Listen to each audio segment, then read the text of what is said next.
یہ جو نقصان ہوتا ہے جادو کا اللہ کی مرضی سے، جیسا کہ اللہ تبارک و تعالیٰ نے سورہ بقرہ کے آیت نمبر 102 میں ذکر کیا۔ میں بالکل شارٹ میں باتیں ذکر کر رہا ہوں، میرے پاس تفصیل کا وقت نہیں ہے کہ تمام دلائل کو میں سامنے رکھ کر آپ کے سامنے بات کروں، لیکن جو میں بات کر رہا ہوں وہ کتاب و سنت سے اتھینٹک باتیں ہیں، اس میں کوئی شک نہیں ہے انشاءاللہ۔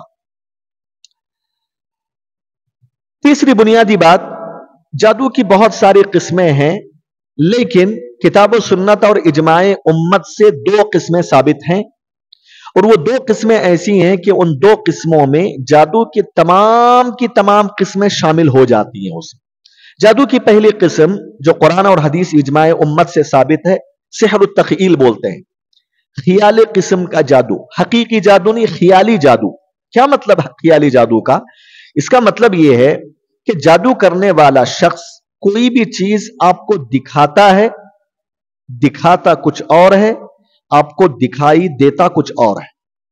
مثال کے طور پہ آپ دیکھتے ہوں گے ٹیلی ویژن وغیرہ میں بعض لوگ دیکھتے ہیں کہ ایک آدمی پرندہ لیا ہوا ہے، کبوتر یا کوئی بھی، اس پر لال کپڑا ڈالتا ہے، پھر ایسا ویسا کچھ پڑھ کے اس کو نکالتا ہے کپڑا، اس کے ہاتھ میں کچھ بھی نہیں ہے، غائب ہے پرندہ۔ کبھی ایسا ہوتا ہے کہ ہاتھ خالی ہے، کپڑا ڈالتا ہے، کچھ کپڑا وغیرہ ایسا کچھ کر کے نکالتا ہے، اس کے ہاتھ میں پرندہ ہے۔ کیا ہے یہ؟ سحر تخیل بولتے ہیں، یہ جادو ہے، جادو کی ایک قسم ہے، یہ خیالی جادو ہے، وہ حقیقت میں ہوتی نہیں ہے چیز، وہ شیاطین اور جنات کی مدد سے ویسا کچھ دکھایا جاتا ہے، آپ کی آنکھوں کو جادو کیا جاتا ہے، آنکھوں کا جادو کیا جاتا ہے، حقیقت میں چیز نہیں ہوتی وہ۔ موسیٰ علیہ السلام اور فرعون کے دربار میں جو کچھ ہوا اس کو آپ پڑھیے، آپ کو معلوم ہوگا کہ قرآن نے اس جادو کی قسم کو ثابت کیا ہے کہ جب فرعون نے جادوگروں کو بلایا اپنے دربار میں، موسیٰ کو بھی بلایا، موسیٰ علیہ السلام کے ہاتھ میں چھڑی تھی، لکڑی، عصائے موسیٰ، اور فرعون کے لوگوں کے پاس رسیاں تھیں، بڑے بڑے جادوگر تھے وہ۔ تو سب لوگوں کو جمع کیا گیا، موسیٰ سے کہا کہ تم اپنا جادو دکھاؤ۔ موسیٰ کو جادوگر سمجھتے تھے وہ، جبکہ وہ نبی تھے، اور ان کے ساتھ جو کچھ ہو رہا تھا وہ معجزہ تھا اللہ تعالیٰ کا۔ تو بہرحال موسیٰ نے کہا کہ تم سب سے پہلے اپنی رسیوں کو ڈالو، فَأَلْقُوا حِبَالَهُمْ وَعِصِيَّهُمْ يُخَيَّلُ إِلَيْهِ مِنْ سِحْرِهِمْ أَنَّهَا تَسْعَىٰ۔ سورہ طٰہٰ میں اللہ نے کہا کہ جب فرعون کے بڑے بڑے جادوگروں نے اپنی رسیوں کو ڈال دیا تو وہ سانپ بن گئے، یعنی اللہ نے جو کہا اس پر غور کیجئے، اللہ نے کہا یخیل الیہ من سحرہم انہا تسعی۔ موسیٰ علیہ السلام کو خیال ہونے لگا کہ ان کے جادو کی وجہ سے وہ اژدہے سانپ ہے جو ان کی طرف دوڑا آ رہا ہے۔ غور کیجئے، موسیٰ کو خیال ہوا، مطلب یہ خیالی جادو ہے جو آنکھوں کا جادو ہے، آنکھوں کو جادو کر دیتا ہے، آنکھوں میں ویسا نظر آتا ہے ورنہ حقیقت میں وہ چیز ہوتی نہیں ہے۔ اسی لیے علماء اکرام نے بڑی پیاری بات لکھی ہے، وہ یہ لکھا ہے یہ جو خیالی جادو ہوتا ہے نا، اگر اس کی حقیقت ہوتی تو آج یہ جادوگر دنیا کے سب سے بڑے مالدار ہوتے۔ کیسے مالدار ہوتے؟ یہ دکھاتے ہیں نا آپ کو، پرندہ ہاتھ میں لیے ہوئے ہیں، کچھ دیر کے بعد پیسے دکھا رہے ہیں آپ، پیسے بن گئے وہ۔ بھئی اگر یہ چیز حقیقت ہوتی تو یہ سب کیوں کرتے بیٹھتے؟ یہ گھروں میں بیٹھ کر پرندوں کو ان چیزوں کو پیسوں میں تبدیل کر لیتے، کنورٹ کر لیتے، بڑے بڑے بلڈنگیں بنا لیتے۔ لیکن جادوگر لوگوں کے محتاج ہوتے ہیں ہمیشہ، یہ کچھ کرتب دکھا کے پیسے لیتے ہیں لوگوں سے۔ تو علماء کہتے ہیں کہ اگر یہ واقعی حقیقت ہوتی تو یہ دنیا کے مالدار ہوتے۔ تو معلوم ہوا کہ یہ خیالی جادو ہے، اس کو قرآن نے ثابت کیا، یہ اجماع امت سے ثابت ہے، خیالی جادو کی حقیقت ہے، لیکن یہ سب کچھ وہ جنات و شیاطین کی مدد سے کرتے ہیں۔ یہ پہلی قسم ہے۔ دوسری قسم بتانے سے پہلے میں آپ کو اس بات کی وضاحت کر دوں، یاد رکھیے اس قسم کا جادو دیکھنا مسلمان کے لیے حرام ہے۔ ہم لوگ ٹیلی ویژن میں دیکھتے ہیں نا، کبھی کبھار لوگ دیکھتے ہیں اس کے پروگرام چلائے جاتے ہیں، امریکہ سے ایک پروگرام چلایا جاتا ہے، میں نام بھول رہا ہوں، اس کے اندر یہی سب کچھ دکھایا جاتا ہے۔ کوئی بھی آ رہا ہے اپنا جادو دکھا کے جا رہا ہے، لوگ دیکھ رہے ہیں اس کو ٹائم پاس کے لیے۔ ٹھیک ہے بھائی، آپ کا عقیدہ نہیں ہے، ویسے تو اگر آپ یہ عقیدہ رکھ لیں، وہ خود تبدیل کرتا ہے چیزوں کو، پرندے سے پیسوں میں تبدیل کر دیتا ہے، پیسوں کو پرندوں میں تبدیل کر دیتا ہے، اس کے اندر وہ خود پاور ہے، یہ عقیدہ رکھتے ہیں تو تب تو آپ کافر ہو جائیں گے۔ انسان کافر ہو جاتا ہے اس عقیدے کے ساتھ اگر دیکھے گا۔ لیکن عام طور سے جو لوگ دیکھتے ہیں مسلمان، وہ عقیدہ نہیں رکھتے، عقیدہ تو یہی رکھتے ہیں یہ سب اختیارات اللہ تعالیٰ کے ہیں کہ اللہ تعالیٰ چاہے تو پرندے سے کوئی اور چیز بنا دے، کوئی اور چیز سے پرندہ بنا دے، یہ سب اللہ کے اختیارات ہیں، یہ مانتے ہیں مسلمان۔ لیکن بولتے ہیں نہیں، ٹائم پاس کے لیے ہم دیکھتے ہیں، کچھ وقت گزاری کے لیے دیکھتے ہیں، بس ایسے ہی دیکھ لیتے ہیں۔ ایسے دیکھنا بھی حرام ہے، جائز نہیں ہے۔ یعنی نبی صلی اللہ علیہ وسلم سے پوچھا گیا کہ کچھ کاہن لوگ ہیں جو کہانت کرتے ہیں، اس قسم کے یہ دکھاتے ہیں، نبی نے فرمایا ان کے پاس مت جاؤ، فلا تأتوہم۔ معلوم ہوا کہ ایسے لوگوں کے پاس جانا، ان کے اس جادو کو دیکھنا حرام ہے، چاہے ٹیلی ویژن میں دیکھیں، موبائل فون میں دیکھیں یا آف لائن میں دیکھیں آپ ڈائریکٹ، یہ سب حرام ہے، جائز نہیں۔ جادو کی دوسری قسم ہے السحر الحقیقی، حقیقی جادو۔ حقیقی جادو کا مطلب یہ ہوتا ہے وہ حقیقت میں ہوتا ہے، اس کا اثر انسان پہ مرتب ہوتا ہے، کبھی اس جادو کی وجہ سے انسان بیمار پڑتا ہے، کبھی اللہ کی مرضی اور مشیت سے اس کی موت بھی ہو جاتی ہے۔ اس طرح کے بہت سارے واقعات آپ کو ملیں گے کہ حقیقت میں اس کا اثر ہوتا ہے انسانوں پہ، حقیقی جادو ہے۔ اللہ تعالیٰ نے اس کو قرآن میں ثابت کیا، فَيَتَعَلَّمُونَ مِنْهُمَا مَا يُفَرِّقُونَ بِهِ بَيْنَ الْمَرْءِ وَزَوْجِهِ۔ یہ یہودی شیاطین سے جادو سیکھتے تھے، مقصد یہ ہوتا تھا کہ میاں بیوی کے درمیان جدائی پیدا کرے۔ تو اس میں اللہ تعالیٰ نے یہ بتایا کہ جادو کا اثر کبھی یہ ہوتا ہے کہ میاں بیوی کے درمیان جدائی پیدا ہو جاتی ہے، علیحدگی ہو جاتی ہے۔ وَمَا هُمْ بِضَارِّينَ بِهِ مِنْ أَحَدٍ إِلَّا بِإِذْنِ اللَّهِ۔ اللہ نے کہا کہ یہ جادوگر کسی کو نقصان نہیں پہنچا سکتے اللہ کی اجازت کے بغیر۔ اس سے معلوم ہوا یہ جادو جو حقیقی ہوتا ہے، اس کا جو اثر ہوتا ہے اثر، یہ حقیقی جادو ہے لیکن اللہ رب العالمین کی اجازت سے ہی ہوتا ہے، یہ حقیقی جادو ہے۔ حقیقی جادو کی بہت ساری قسمیں ہیں، لیکن دو بنیادی قسمیں علماء نے ذکر کی ہیں، ایک سحر العطف، دوسرا سحر الصرف۔ سحر العطف کا مطلب یہ ہے کہ ایسا جادو جو میاں بیوی کے درمیان اگر جدائی ہے، اختلاف ہے، ان کے درمیان محبت پیدا کرنے کے لیے جادو کیا جاتا ہے۔ بھائی بھائی کے درمیان اختلاف چل رہا ہے، جادو کیا جاتا ہے کہ دونوں آپس میں محبت کرنے لگ جائیں۔ رشتہ داروں کے درمیان اختلاف ہے، بہنوں کے درمیان، بھائیوں کے درمیان، والدین اولاد کے درمیان، دو لوگوں کے درمیان محبت پیدا کرنے کا جادو کیا جاتا ہے، یہ سحر العطف کہا جاتا ہے اس کو۔ پیارے نبی نے اس سلسلے میں فرمایا ان الرقى والتمائم والتولة شرک۔ تیولہ کا مطلب وہی ہے۔ دوسرے قسم کا جو جادو ہوتا ہے، سحر الحقیقی کی جو دوسری قسم ہے، سحر التفریق یا سحر الصرف۔ صرف کا مطلب یہ ہوتا ہے دو لوگوں کے درمیان جو محبتیں ہوتی ہیں اس کے درمیان اختلاف پیدا کرنے کے لیے، میاں بیوی کے درمیان جدائی پیدا کرنے کے لیے، رشتہ داروں کے درمیان جدائی پیدا کرنے کے لیے، اولاد والدین کے درمیان جدائی پیدا کرنے کے لیے، بچوں اور ماں کے درمیان جدائی پیدا کرنے کے لیے، یعنی اچانک محبتیں نفرتوں میں بدل جاتی ہیں، اختلاف ہو جاتا ہے، تو ایسا بھی جادو کیا جاتا ہے، اس کو سحر التفریق یا سحر الصرف کہا جاتا ہے۔ یہ مشہور قسمیں ہیں، اس کے علاوہ اور بھی بہت ساری قسمیں ہیں جادو کی، یہاں تفصیل کا موقع نہیں ہے، یہاں تفصیل کا موقع نہیں ہے۔ یہ دو قسمیں، سحر التخیل اور سحر الحقیقی، یہ دونوں قسمیں جو ہے کتاب و سنت اور اجماع امت سے ثابت ہے۔ جادو کا حکم کیا ہے؟ جادو کرنا، کروانا، یہ سب کفر ہے۔ جادو کرنے والا دائرہ اسلام سے خارج ہو جاتا ہے، کروانے والا دائرہ اسلام سے خارج ہو جاتا ہے۔ جادو جو کیا جاتا ہے، کبھی کبھار جنات کو خوش کرنے کے لیے جادو کروایا جاتا ہے یا کیا جاتا ہے، جادو سیکھا جاتا ہے جنات کی قربت حاصل کرنے، کسی کو نقصان پہنچانا مقصد نہیں ہوتا، لیکن اگر جنات کو خوش کرنے کے لیے، جنات کا تقرب حاصل کرنے کے لیے اگر جادو کا کام انجام دیا جاتا ہے، یہ کفر اکبر ہے، یہ بڑا کفر ہے، اس کی وجہ سے انسان دائرہ اسلام سے نکل جاتا ہے۔